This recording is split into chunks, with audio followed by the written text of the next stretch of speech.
নমস্কাৰ আজি 23 সেপ্টেম্বৰ অসমৰ লগতে ভাৰতৰ বিভিন্ন প্ৰান্তৰ পৰা সন্ধিয়াৰ কেইবাটাও খবৰ আহি পৰিছে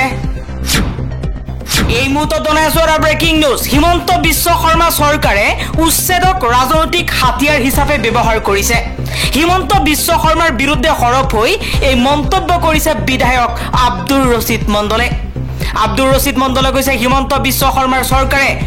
উচ্ছেদক ৰাজনৈতিক হাতিয়াৰ হিচাপে ব্যৱহাৰ কৰি আছে পৰিয়ালৰ দুৰ্নীতি গাপ দিবলৈ নকল দেশপ্ৰেমিকৰ ভাও লৈছে মুখ্যমন্ত্ৰী হিমন্ত বিশ্ব শৰ্মাই অসম চুক্তিৰ 6 নম্বৰ দফা ৰূপায়ণৰ প্ৰসংগত মুখ্যমন্ত্ৰী হিমন্ত বিশ্ব শৰ্মাক সমালোচনা এপিচিচিৰ সভাপতি ভূপেন কুমাৰ বৰাৰ উচ্চতম ন্যায়ালয়ৰ নিৰ্দেশনাকো নামানে বিজেপি চৰকাৰে বুলডোজাৰ আৰু তীব্ৰ গতিত চলিব সুপ্ৰিম কোৰ্টৰ ৰায়ৰ পাছতো নিবৃগ্নে উত্তৰ বিজেপি নেতাৰ বুলডোজাৰ চলোৱা সন্দৰ্ভত সমাজ কল্যাণ মন্ত্ৰীৰ স্পষ্ট উত্তৰ সৰ্বোচ্চ ন্যায়ালয়ৰ ৰায় প্ৰযোজ্য নহয় বিজেপি শাসিত ৰাজ্যত উফৰিল হিমন্ত বিশ্ব শৰ্মা চৰকাৰৰ ষড়যন্ত্ৰ এপিএছচি কেলেংকাৰীৰে জড়িতক ৰক্ষণাবেক্ষণ দি আহিছিল হিমন্ত বিশ্ব শৰ্মাৰ চৰকাৰে সংবাদমেল সম্বোধন কৰি আকৌ এপিএছচি কেলেংকাৰীক লৈ হৰপ fight against injustice of APSC প্ৰচণ্ড গৰমতো থমকি ৰোৱা নাই অসম চৰকাৰৰ গছ কটা অভিযান ফ্লাইঅভাৰ নিৰ্মাণৰ স্বাৰ্থত ডাউন টাউনত এজোপাৰ পাছত আন এজোপা গছ কাটি আছে বিভাগীয় কৰ্তৃপক্ষই গুৱাহাটীত আৰু কিমান গছ কাটিব এইখন চৰকাৰে মানুহৰ বসবাসৰ উপযোগী হৈ থাকিবগৈনে গুৱাহাটী মহানগৰী প্ৰশ্ন কৰিছে এতিয়া সৰ্বত্ৰে গুৱাহাটীৰ লগতে সমগ্ৰ অসমত ডাঙৰ ডাঙৰ প্ৰকাণ্ড গছ কাটিছে ফ্লাইঅভাৰৰ নামত যাৰ বাবে সমগ্ৰ দেশত বৃদ্ধি পাইছে তাপমাত্ৰা আজি প্ৰচণ্ড গৰমৰ মাজত আহিল এটা ভাল খবৰ কেইবাখনো জিলাত হ'ব বৰষুণ ৰাজ্যৰ 10খনকৈ জিলাত ইয়েলো এলাৰ্ট জাৰি কৰা হৈছে ডাৱৰে আৱৰি ধৰিছে মহানগৰীৰ লগতে সমগ্ৰ ৰাজ্যৰ বিভিন্ন অঞ্চল প্ৰচণ্ড গৰমৰ অন্তত এজাক বৰষুণ অহাৰ সম্ভাৱনা দিল্লীৰ নতুন মুখ্যমন্ত্ৰী আতিশী মাৰ্লেনাৰ এক ডাঙৰ মন্তব্য মুখ্যমন্ত্ৰীৰ আসনখন কেজৰিৱালৰ মই সেইখনত নবহো মই ভাৰতৰ দৰে শাসন কৰিম এই মন্তব্য কৰিছে দিল্লীৰ নৱনিৰ্বাচিত মুখ্যমন্ত্ৰী আতিশী মাৰ্লেনাই কেজৰিৱালে পদত্যাগ কৰাৰ পাছত দিল্লীৰ মুখ্যমন্ত্ৰীৰ আসনখন আতিশী মাৰ্লেনাক সমজাই দিছিল কিন্তু আতিশী মাৰ্লেনাই কেজৰিৱালৰ মুখ্যমন্ত্ৰীৰ চকীখনত নবহে তেওঁ অন্য এখন চকী মুখ্যমন্ত্ৰীৰ চকীখনৰ লগতে লৈ বহিব তেওঁ কৈছে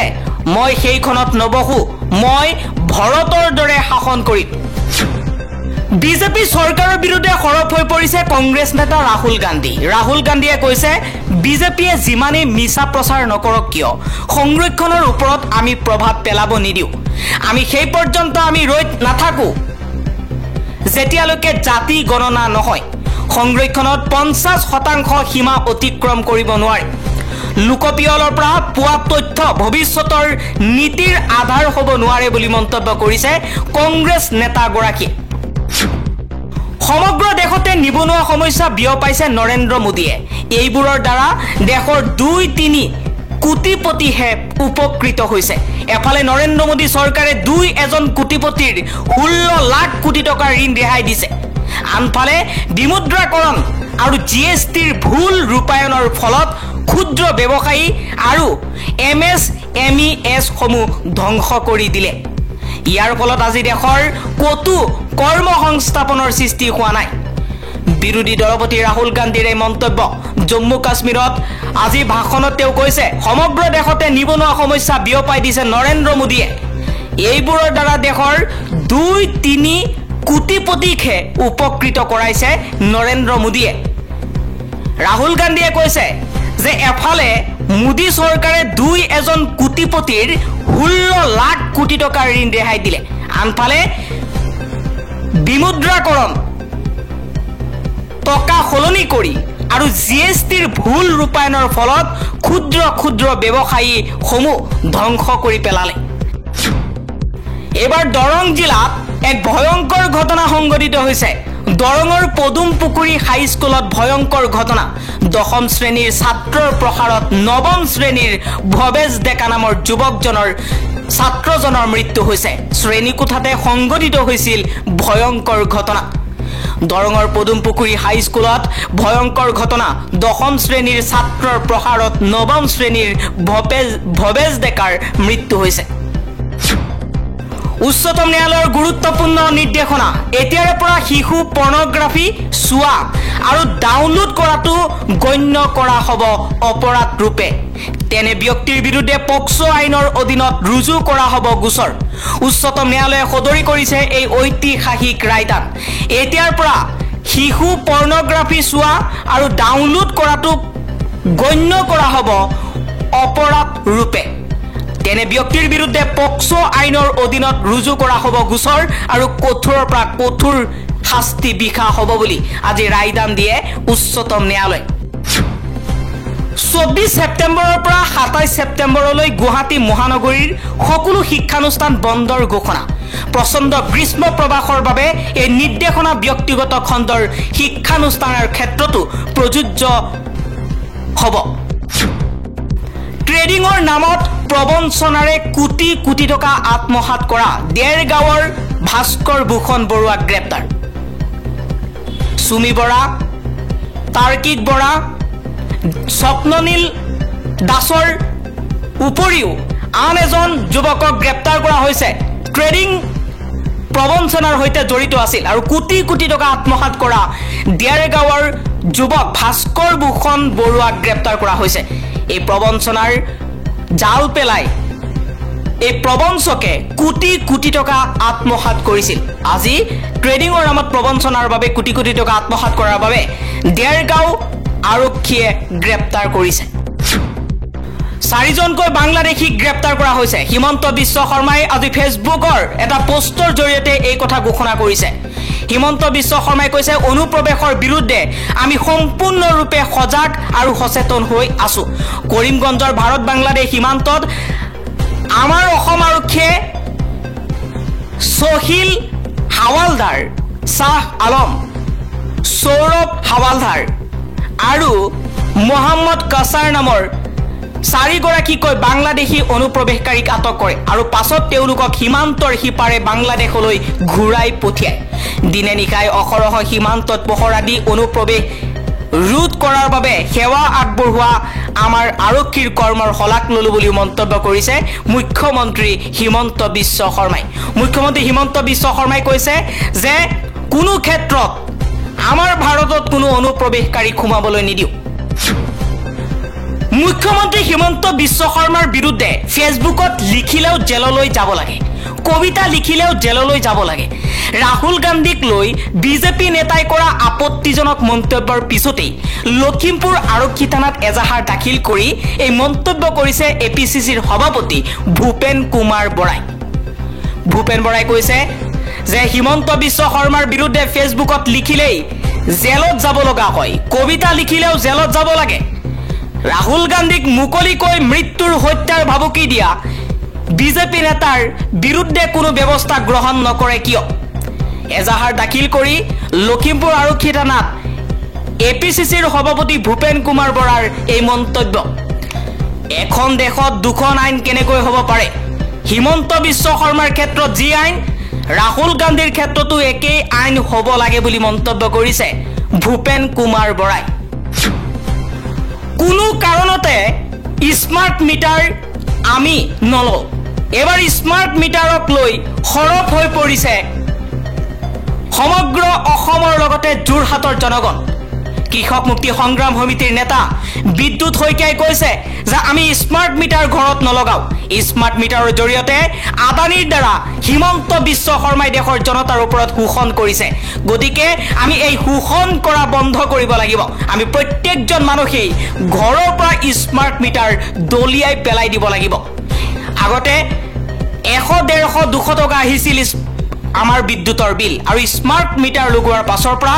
400-500-2000 টকা পৰ্যন্ত মিটাৰ বিল আহিছে খাটি কোৱা দিন হাজিৰা কৰি খোৱা শ্ৰমিকসকলে 2000-3000 টকা বিদ্যুতৰ বিল কেনেকৈ দিব প্ৰশ্ন কৰিছে অসম চৰকাৰক হিমন্ত বিশ্ব শৰ্মাই অতি সোনকালে প্ৰত্যেকজন মানুহৰ ঘৰৰ পৰা স্মাৰ্ট মিটাৰ লৈ যাব লাগে আৰু এবাৰ শ স্মাৰ্ট মিটাৰ ঘৰৰ পৰা আনি এইদৰে এপিডিচিএলৰ কাৰ্যালয়ৰ সন্মুখত দলিয়াই পেলাই দিছে আৰু কৈছে যে আমি স্মাৰ্ট মিটাৰ নলওঁ আগৰ পুৰণা আমাক মিটাৰ লগাই দিয়ক আমি চলিব নোৱাৰো হিমন্ত বিশ্ব শৰ্মাৰ চৰকাৰৰ বিৰুদ্ধে সৰব হৈ পৰিছে অজিত কুমাৰ ভূঞাই কৈছে চৰকাৰৰ বৰ্তমান ধাৰৰ বুজা অসম চৰকাৰৰ বৰ্তমান ধাৰৰ বুজা 1,54,000 কোটি টকা ধাৰৰ এই দুৰ্যোগৰ সময়ত অসম চৰকাৰে বছৰি 14,000 কোটি টকা অকল হিতাধিকাৰীৰ নামত খৰচ কৰে নীতি আয়োগৰ প্ৰতিবেদনত অসমৰ স্থান আন ৰাজ্যসমূহৰ ভিতৰত শেষত দেশলৈ অসমৰ জিডিপিৰ অৰিহণা মাত্ৰ 1.9% হিমন্ত বিশ্বই পাঁচখন শ্ৰেষ্ঠ ৰাজ্যৰ ভুৱা সপোন দেখুৱাই অসমৰ মানুহক যে লগুনে মাৰিব সেই কথা এতিয়া সঁচা হ'বলৈ আৰম্ভ কৰিছে এবাৰ সাংসদ অজিত কুমাৰ ভূঞাই কৈছে যে অসম চৰকাৰৰ ধাৰৰ বুজা ঋণৰ বুজাই এতিয়া